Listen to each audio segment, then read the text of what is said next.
d'un fonds d'une valeur de 100 millions d'euros pour préserver ces forêts. Le Premier ministre de la RDC, Jean-Michel Sama Lukonde, présent à ces travaux, a plaidé pour la sécurité afin de préserver les espaces protégés. C'est un reportage de Bienvenue Lusala, Pati Tundwango et Julien Piana.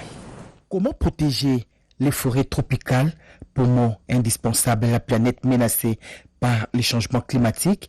One Forest Summit, qui a ouvert ses portes ce jeudi 2 mars 2023 à Libreville, compte trouver des solutions concrètes pour conjuguer une gestion durable des forêts tropicales et développer l'économie des pays forestiers.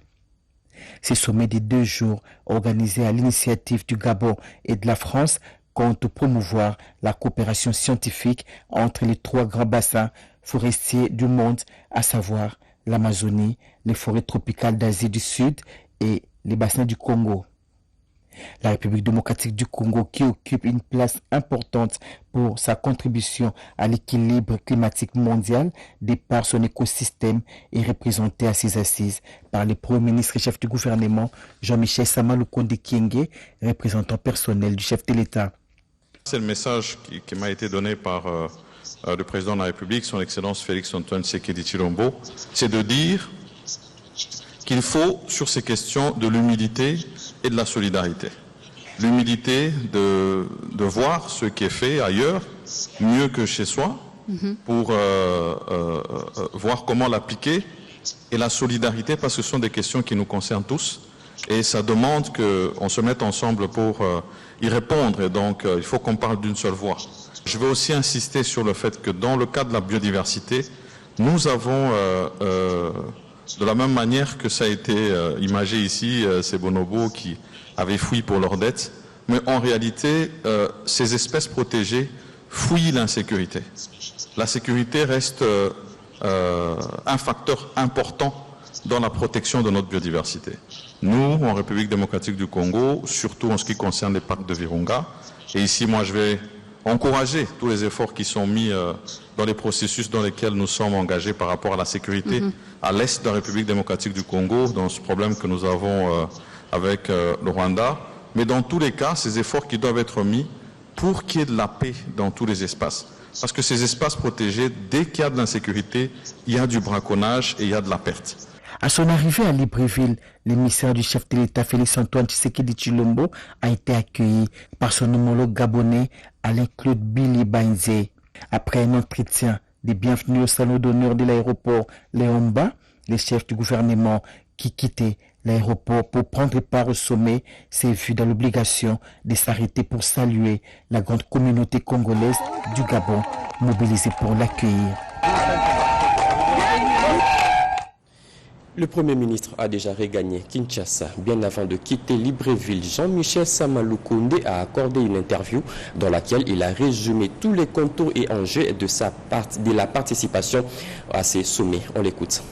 Présentation de son Excellence Monsieur le Président de la République ici au Gabon pour ce One Forest Summit où à l'initiative de la France et du Gabon, il était question d'avoir des échanges sur les questions environnementales, notamment la question des protections des forêts, de la biodiversité, mais aussi le développement économique sur base de l'agroforesterie et les financements innovants qui étaient au cœur des questions qui devaient se discuter.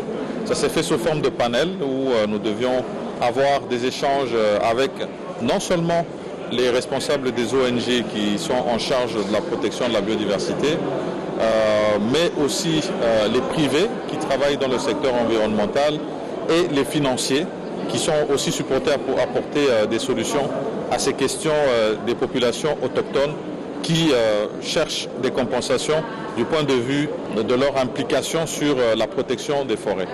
Et donc nous sommes venus apporter le message de son Excellence Monsieur le Président de la République qui dit que partout où on parle des questions de l'environnement, la République démocratique du Congo doit être présente parce que pays solution. Nous avons fait entendre notre voix sur les différentes questions et nous estimons qu'il faut beaucoup plus d'interaction entre les scientifiques, les politiques à adapter avec justement les autorités politiques du pays, mais aussi avec les autres acteurs, notamment les ONG et les privés qui œuvrent dans le secteur environnemental. Et donc nous avons rappelé, nous, la feuille de route qui avait été déjà donnée à Yangambi, qui doit être prise en compte dans la suite des discussions qui se font dans le secteur environnemental, étant donné que ça entrait dans le cadre de la pré-COP 27. Nous avons été très heureux d'être aux côtés de tous les responsables, chefs d'État et chefs de gouvernement des pays qui ont avec elles le bassin du Congo. Et nous, comme vous le savez, nous avons 62% de ce bassin et nous devons chaque fois défendre les questions environnementales en ce qui nous concerne en tant que pays solution. La France aurait-elle tourné les dos à la RDC? Pourquoi elle ne veut plus regarder sur ce qui touche aux droits humains?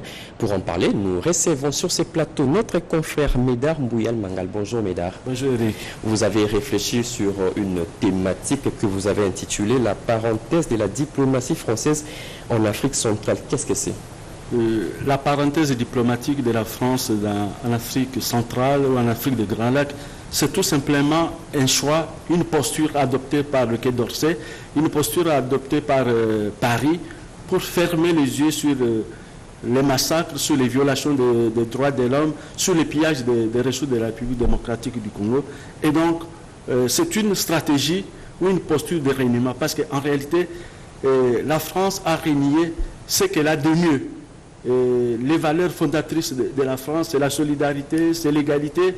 Et donc, tous ces éléments sont passés au pays, donc sont oubliés, justement parce qu'on est dans une posture de vouloir de changer de face, parce que la France est à la recherche d'un nouveau visage, et ce nouveau visage, il le recherche en contraction avec le Rwanda. Et donc, au nom de ce principe, la France a oublié ses propres valeurs, la France vient de régner ses propres valeurs, et donc, dans les relations avec la République démocratique, la France ignore les massacres, les morts, le sang qui est en train de couler tous les jours, et surtout les pillages des ressources naturelles de la RDC. Et justement, Médard, en quel terme se pose le problème? Le problème se situe déjà, nous sommes dans les années 1994, lorsque un avion Falcon 50, un avion de fabrication française, piloté par des Français, et l'avion qui transportait à bord le président rwandais Habyarimana et son collègue burundais, avec eux des chefs d'état-major des deux armées, du Burundi et du Rwanda, qui revenaient d'Arusha. Lorsque l'avion amorce la descente sur l'aéroport de Kigali, un attentat intervient. C'est l'attentat qui est en réalité l'acte qui a propulsé ce qu'on appelait le génocide. Donc le génocide a pris de la forme ou a pris de l'ampleur avec l'attentat dans lequel ont péri le président burundais, le président rwandais, le chef d'état-major général de l'armée rwandaise et de l'armée burundaise. Donc ce sont ces éléments qui ont déclenché le génocide. Alors, mais là on a constaté que rapidement, la boîte noire de l'avion a été récupérée quelque part, on n'a jamais dit où exactement elle est, au niveau du Conseil de sécurité des Nations Unies. Il n'a jamais eu un débat autour de cet attentat, parce que c'est l'attentat qui a provoqué les dérives, qui a créé l'opprobre pour lequel la France est tentée de vouloir se passer la tâche. Et donc, le Falcon, dirigé par les Français ne se sont même pas préoccupés des pilotes français qui sont morts dans toute tentative d'organiser un procès en France, ça n'a pas marché. Et donc, si la République démocratique du Congo est en train de souffrir dans son corps et dans son sang, c'est du fait de sa solidarité, mais du fait de cet attentat qui a propulsé le génocide au Rwanda. Et une dernière question avant de vous libérer. Quelles sont les perspectives pour résoudre tous ces problèmes? Les perspectives sur les problèmes, c'est d'abord la capacité de dénoncer les acteurs, dire à haute voix, à une voix audible, intelligible, que c'est le Rwanda qui agresse la République démocratique du Congo. Puisque le Rwanda agresse la République démocratique du Congo, le Rwanda doit payer le prix de toutes les souffrances imposées à la République démocratique du Congo. Aujourd'hui, on assiste à des phénomènes justement du genre, on prend le secrétariat général de la francophonie, pieds et mains liés, on jette entre les mains d'un pays anglophone. Or, l'avenir de la francophonie, c'est en République démocratique du Congo, parce que nous sommes face à la loi du plus grand nombre. Donc, la francophonie, c'est ici. Mais monsieur, avec ce forcing, mais on nous pousse à aller vers le briefing, parce que aujourd'hui, le mot briefing prend de l'ampleur, parce que Nous nous essayons nous aussi à nous préparer. Si elle n'est pas allée rejoindre les Flamands, bon, on va rejoindre notre espace linguistique en attendant. Mais à la sortie de la prison, Nelson Mandela a déclaré « L'histoire est faite par des masses ». Aujourd'hui, l'histoire immédiate de la République démocratique du Congo est en train d'être faite, est en train d'être portée par des masses congolaises qui sont tentées de dire non à la balkanisation, non à la guerre. Et il va falloir qu'un pays membre du Conseil de sécurité puisse porter la voix de la République démocratique du Congo au plus haut niveau. Merci beaucoup, Mesdames Mouyal, pour toutes ces précisions. Nous vous retrouvons très prochainement. Merci. Poursuivons ce journal. Rouler sur la route de Kinshasa, plus précisément sur l'avenue Tourisme, un véritable calvaire pour les usagers. Les habitants obligés de quitter la maison vers 5h ou 4h pour échapper aux embouteillages monstres. À cela s'ajoute le tas de la route est totalement délabré. Face à ces chemins de la croix, la population lance un cri d'alarme aux autorités compétentes. Séverine Pascal Katanda était descendue sur les lieux pour faire les constats. Suivez. 5 heures juste à Kinshasa, c'est l'heure qu'il faut prendre la route pour ceux qui habitent le quartier Mboudi, CPA, Kinsuka Pêcheur, Pompage et Mimosa dans la commune d'Ngalema pour emprunter l'avenue du tourisme vers le centre de Kitambo. Ne pas vouloir se plier à cette exigence, c'est accepter de subir le désagrément dû aux immenses embouteillages. Pour une distance de moins de 10 km avec 15 minutes de route, élèves, étudiants, travailleurs et autres usagers y font 2 heures ou plus pour atteindre Kitambo Magasin. Je dois me réveiller à 4 heures du matin pour m'habiller, pas rester dans les embouteillages pendant 3 heures, 2 heures. Traversons un calvaire avec ses enfants. Il y a un trafic intense à ce moment. De Brikine à Magasin, c'est un calvaire. Tellement il y a des nids de poules, nous sortons à 5 heures du matin pour arriver à 8 heures. La cause de cette malheureuse situation est imputée à l'état hautement délabré de l'avenue du tourisme, connue de la population quinoise sous la dénomination de Nzela Yamaï, qui est la principale voie de sortie. Mais depuis qu'on a ces nids de poules dans la voie, on n'arrive plus à s'en sortir. On reconstruit cette route, comme ça, on n'aurait plus d'embouteillage. Là où c'est dégradé, il y a plein de trous sur la route et voilà. Cela fait déjà plus de 8 mois sans la moindre intervention du service spécialisé dans la réhabilitation et l'entretien de la voirie urbaine. Ce cas est d'autant plus déplorable qu'il se signale dans le parage Le Kanchachi, une des résidences du président de la République. Comme si cela ne suffisait pas, l'insécurité par vol s'invite à ce rendez-vous.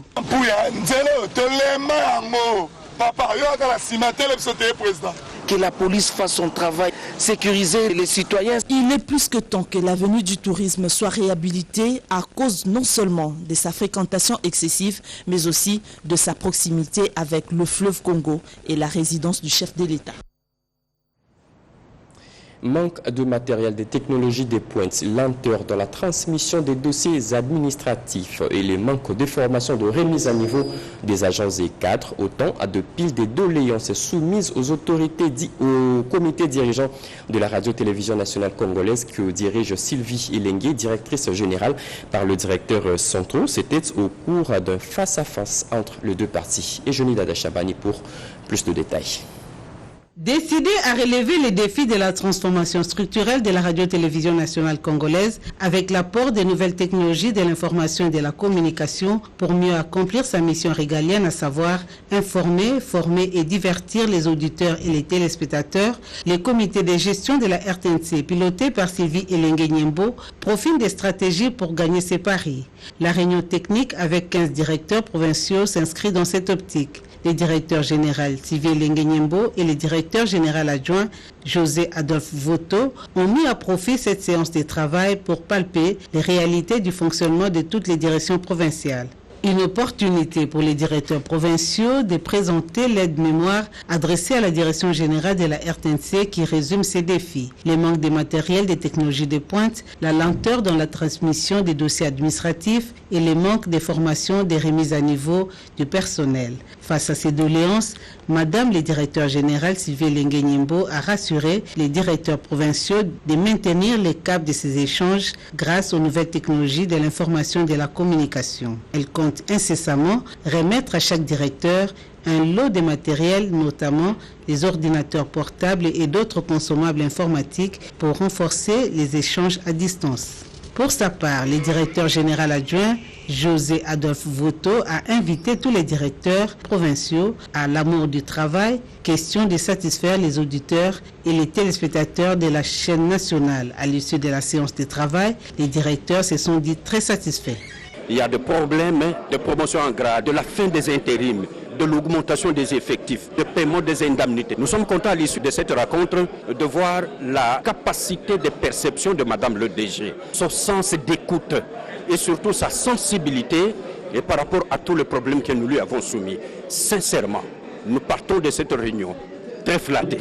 Retenir d'abord, c'est de remercier Madame le DG qui a daigné vraiment nous réunir pour la toute première fois. Les directeurs provinciaux, même s'ils ne sont pas venus pour toutes les 26 provinces, mais au moins nous sommes arrivés à plus ou moins une quinzaine. C'est déjà vraiment quelque chose de très positif et c'est là, à l'occasion de cette formation sur la collecte de la redevance audiovisuelle, nous avons trouvé l'occasion d'abord de nous connaître physiquement et d'être en face avec le DG et son adjoint. C'est vraiment une bonne occasion et cela nous permet au moins d'harmoniser les points de vue pour le bon fonctionnement de ce que nous faisons en province. Les réseaux sociaux, un nouveau tremplin de femmes vers l'entrepreneuriat. Une nouvelle campagne de dissémination digitale vient d'être lancée et ce, en marge de la célébration de la Journée internationale de la femme, mais campagne lancée par l'ONU Femmes, comme nous dit Dieudonné Ngumba Junior. Le 8 mars, Journée internationale de la femme se pointe à l'horizon.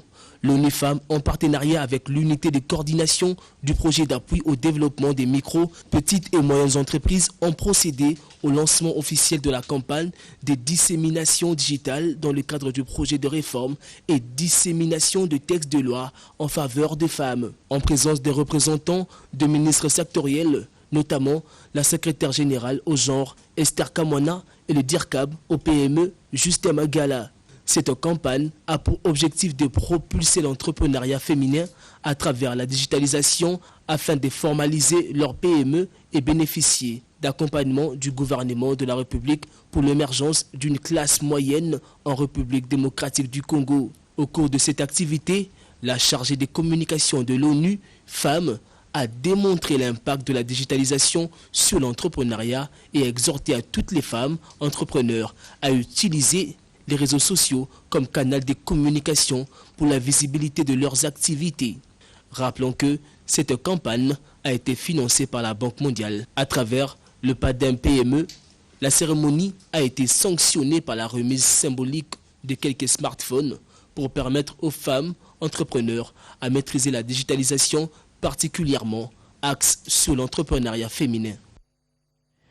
Insécurité dans la partie est de la RDC. Les femmes de la province du Nord Kivu haussent la voix pour dénoncer et aussi pointer du doigt la communauté internationale pour ses silences complices. C'était au cours d'une assemblée générale organisée dans la province du Nord Kivu. Plus de précisions avec Jean-Pierre Ndolo-Demazou. Les participants venant de 9 provinces et territoires de la RDC. Au cours de cette assemblée, les activités de l'année 2022 ont été évaluées et adoptées. Les plans stratégiques quinquennales 2023-2027. L'amendement du statut de leur organisation nous précise Madame Aret Ea, présidente du conseil d'administration. La VIFED est véritablement engagée dans la lutte pour l'équilibre homme-femme et où les communautés humaines sont devenues fortes et gagnent dignement leur vie. Il s'observe cependant de défis énormes pour y parvenir. Malgré les efforts déployés à tous les niveaux par les autorités publiques et les acteurs de la société civile. C'est pour cela que les travaux de ce jour consistent à la tenue des assises de l'Assemblée générale ordinaire de la VIFED pour renforcer sa visibilité institutionnelle et organisationnelle afin de faire face aux défis persistants et être avec sa vision. Le professeur Nyamankioku Obedi, vice-président du conseil d'administration, remercie tous les participants venus des zones en conflit pour leur bravoure et courage. Nos membres, malgré l'insécurité dans les zones de travail, parce que nous, on travaille à Massissi, ils sont venus et donc ils ont bravé la peur. Et c'est ça ce que nous demandons et nous disons grand merci, ferme et que nous sommes sereins et nous tenons à travailler pour l'avancement de ces territoires-là de Massis. Signalons que la communauté, à travers les participants, a remercié Vifed de l'encadrement, la formation, appui des activités de production agro-pastorale durable et de transformation. Les quotas est largement inférieur. Seulement 2% de femmes sur les 30% recommandés servent le pays sous le drapeau. L'armée congolaise veut renverser la pente. Les officiers de la RDC sont sur le terrain pour sensibiliser les jeunes filles à adhérer dans l'armée pour défendre le pays. Hier, ils étaient dans la commune de Maluku. Plus de précision avec Anastasie Doumbou. Sensibilisateurs, essentiellement les officiers supérieurs de FARDC, s'emploient à atteindre 30% des femmes dans l'armée telle que préconise par la Charte des Nations Unies. À l'étape des Maluku, ces sensibilisateurs ont appelé le jeune d'au moins 18 révolus, diplômés d'État, gradués, licenciés, de bonne moralité à servir la nation sous les drapeaux. Mais néanmoins, il faut savoir que la jeunesse, c'est elle qui a la latitude ainsi que les aptitudes de répondre favorablement à l'appel du chef de l'État pour défendre l'intégrité de la nation. Les critères de recrutement ou de l'enrôlement au sein de l'armée, c'est basé sur le volontariat. Pour la colonelle Odette Chilomba, il faut renverser la tendance de l'effectif de 2,5% de femmes dans l'armée daté de 1966. Nous faisons l'appel aux filles. Nous avons visé Maluku. Pourquoi? Parce que c'est là où nous avons vu que beaucoup de parents parfois n'ont pas de moyens. Ils n'ont pas pu faire étudier leurs enfants à cause de manque de moyens. Or, s'ils venaient dans l'armée, ils peuvent étudier sans payer et recevoir l'argent pour faire payer leurs frères ou eux-mêmes peuvent faire étudier leurs enfants. Cette campagne de recrutement va s'étendre aux chefs de quartier et d'autres détenteurs d'enjeux pour conscientiser plus de jeunes à rejoindre l'armée congolaise. Et pour finir, le plan directeur des transports urbains à Kinshasa, en plein laboratoire, un groupe d'experts du ministère des Infrastructures et ceux de l'Agence des coopérations internationales du Japon, JICA, réfléchissent pour donner du contenu à ces documents évalués à 32 milliards de dollars et qui s'étend jusqu'à 2040. Emmanuela, commissaire pour le reportage. La problématique du transport urbain en République démocratique du Congo, plus précisément à Kinshasa, préoccupe au plus haut point la population. L'agence japonaise de coopération internationale, dans sa mission d'accompagner la RDC dans les domaines des infrastructures et autres, a réuni les experts de la JICA, le représentant du ministre des Infrastructures et Travaux publics, l'ambassadeur du Japon, le représentant en chef JICA, RDC et d'autres personnalités pour faire une étude des faisabilités pour la mise en œuvre du plan directeur des transports urbains dans la ville de Kinshasa. Tous les problèmes majeurs liés au transport urbain et à croissance démographique auxquels fait face la population quinoise ont été scrupuleusement décryptés dans le document final du PDTK et des solutions idoines ont été proposées pour y remédier. Le représentant de l'ambassadeur japonais a encouragé cette initiative.